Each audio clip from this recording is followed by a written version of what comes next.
100 টাকা করে আগে তেল ছিল, এখন 35 টাকা বা 135 টাকা প্রতি লিটারে। তাহলে 35 টাকা বাড়লো না? 2 লিটার তেল আগে আমরা 200 টাকা নিতাম, এখন 270 টাকা নিতেছি। আর ডাল আগে ছিল 70 টাকা, এখন 85 টাকা হয়েছে। ডাল ছিল 80 টাকা, 70 টাকা করে, এখন সেখানে 85 টাকা। আর চিনি আগে ছিল 60 টাকা করে, এখন 80 টাকা হয়ে গেছে। দাম নয়শো করতেছে, লোকজন হরানি করতেছে।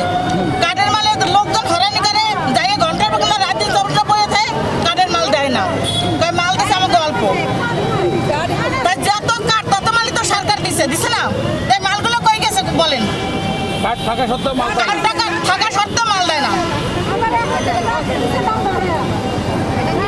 তেল ছিল 200 টাকা, এখন তেল হয়েছে 270 টাকা। ডাল ছিল 60 টাকা, এখন নিতেছে 80 টাকা করে। চিনি ছিল 80 টাকা, 60 টাকা করে চিনি নিতেছে 85 টাকা করে। আমরা 390 টাকা দিয়ে নিতাম। এখন সেই প্যাকেজ হয়েছে 520 টাকা। তাহলে এত বাড়তি হলে আমরা সাধারণ কীভাবে নেব, কীভাবে নিয়ে খাবো, বাঁচুম কীভাবে?